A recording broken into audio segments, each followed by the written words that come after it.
Good morning, good morning, good morning.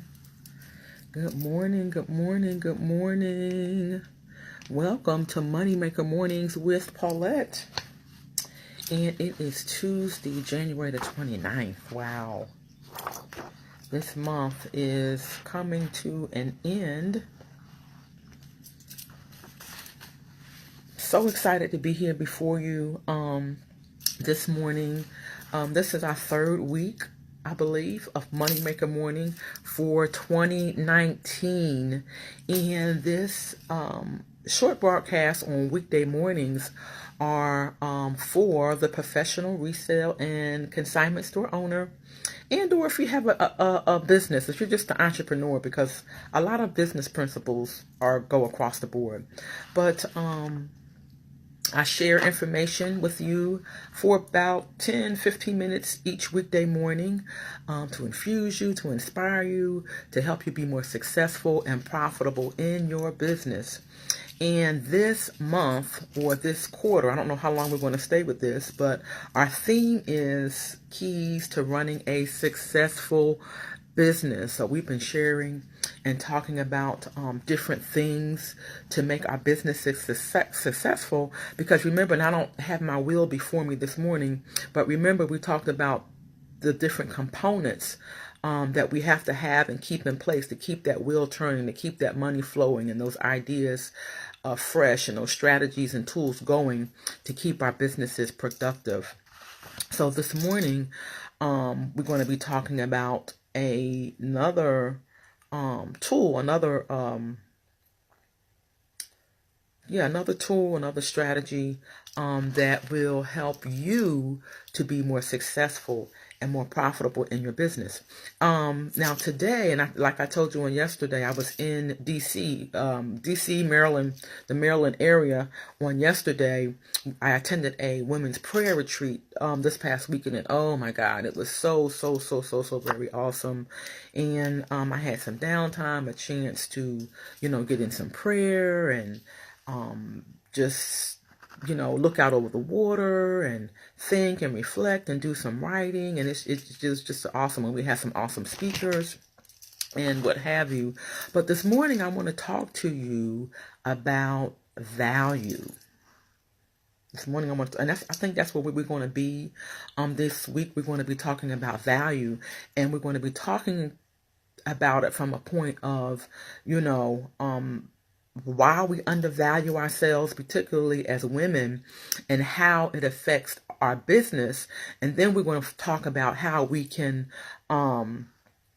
value ourselves, and how do we value ourselves in our own personal lives that will help us to build our business. Now listen, guys, if you are listening this morning, if you're out there, give me a comment, say hello. Let me know that you're out there. I just saw a like go up. I just saw some hearts go up, but my live is showing me I don't see a person that's on, except for Kelly. Good morning, Kelly. I just saw that you just came on. Good morning. How are you this morning? But if you're out there, give me a hello, give me some likes, give me some love, encourage me this morning. But we're going to be talking about value, and I want to start off with talking about how we as women, sometimes we undervalue ourselves, we undervalue our business, we undervalue the products that we sell to consumers or sell to the public. Awesome. That's so great. So good to hear, Kelly. So there are a lot of things. Well, first of all, I want to say to you this morning, I'm going to start this off by saying, stop undervaluing yourself and your business. And you said, well, what do you mean stop undervaluing myself and my business? What do you mean?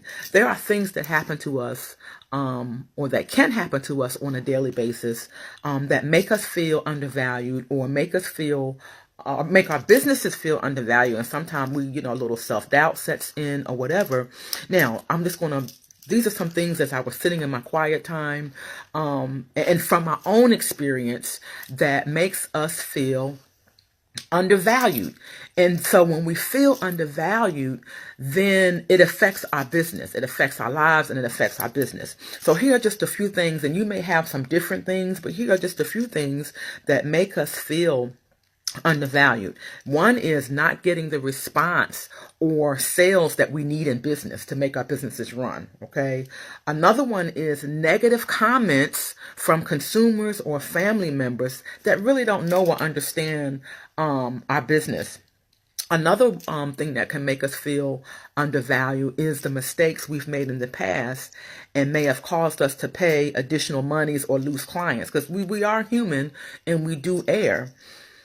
Another one is when consumers threaten us with they're not going to do business with us anymore because they can't have their way. So these are some of the things that we experience on a day-to-day basis that can make us feel invaluable. It can make us feel that our businesses are invaluable. So what I want to say to you this morning, because I really want to get into this, so we're going to cover this for the next couple of days, is when we undervalue ourselves in our business and our products, it shows up in our marketing, it shows up in our branding, and it shows up in the atmosphere and the environment in our store.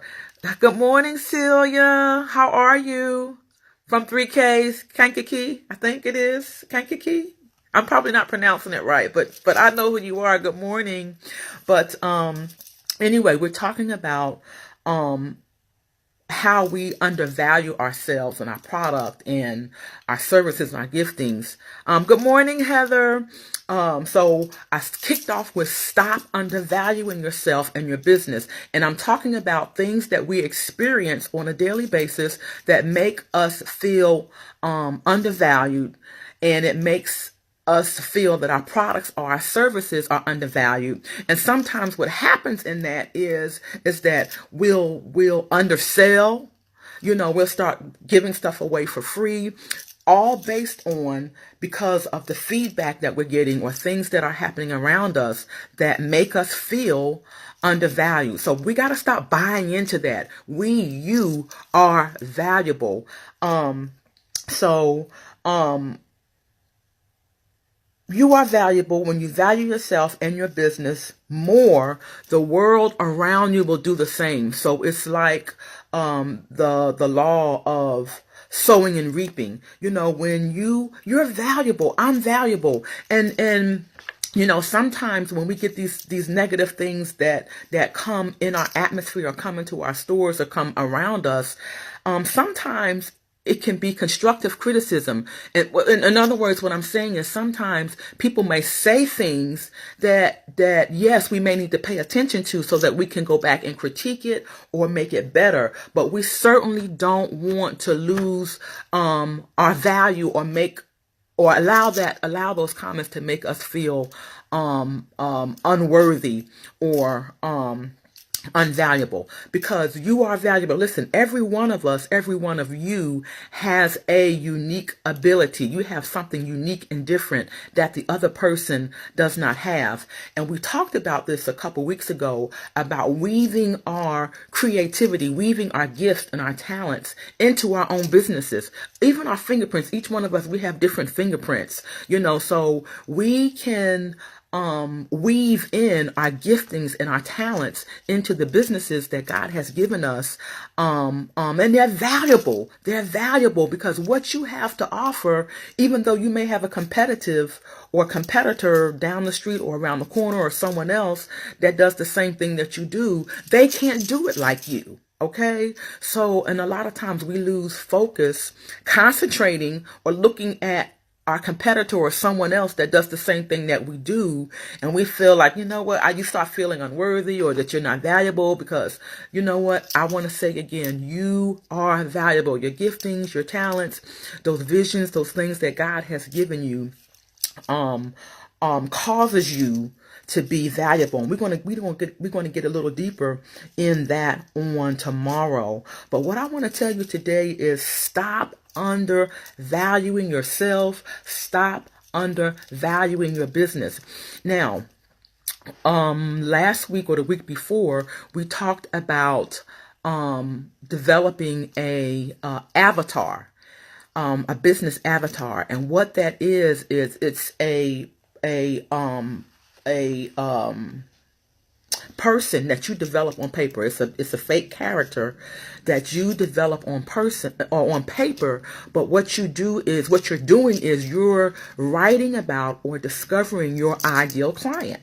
Okay, who is it that God ordained you to sell to? Who is it that God ordained you to share your products and giftings with? You have to get that down on paper. You have to know who your ideal customer or clients is. If you have a consignment store, if you are a music artist, or whatever your business is, you have to know who your clients are. So the client avatar helps us to get our ideal client before us down on paper, so that when we do market or brand or present ourselves valuable, we are presenting ourselves to that ideal client or customer that we have down on paper. So again, ladies and gentlemen, if we feel undervalued or unworthy,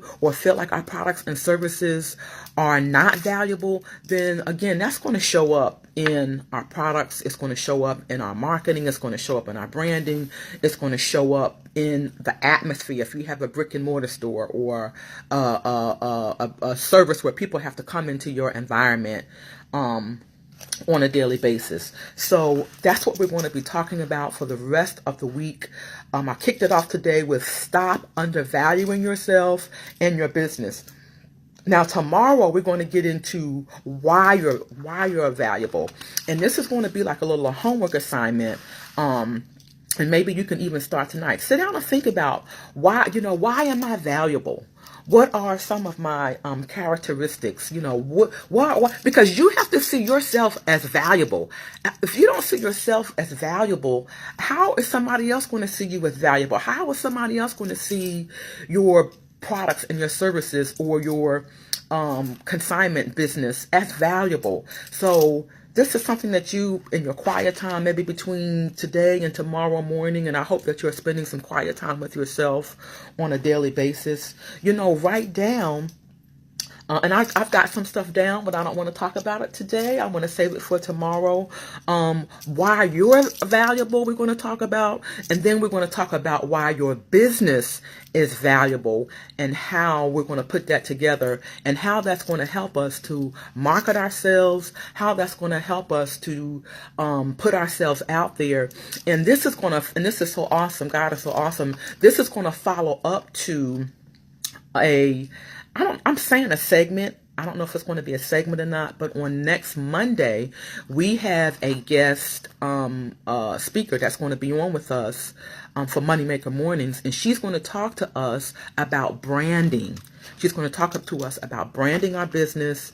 And again, we want to know our worth. We want to know our value, or understand our worth, understand our value, so that when we brand ourselves and we begin to launch our products and services, that value is going to show up, and people are going to want a part of that. People are going to want to come and buy and do business with you.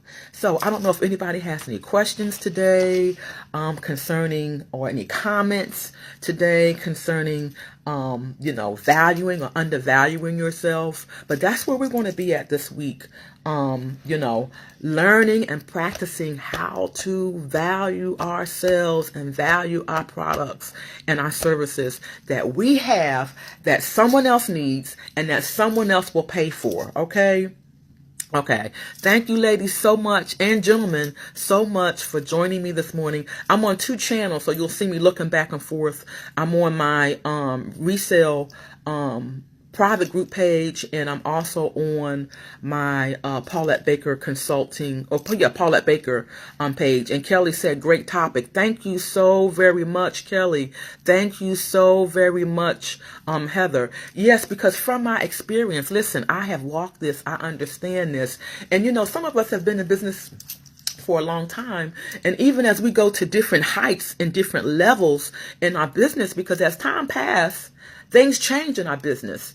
The market changes in our business. So sometimes we have to get into market to areas or new areas in our business that we don't really feel that worthy, or we don't feel that we're valuable enough. So anyway, we're going to talk about this more on tomorrow. Like I said, we're going to talk about why you're valuable, and we're going to talk about why your business is valuable, and how does your self-value build and grow your business. So listen, ladies, I am out of time, I believe.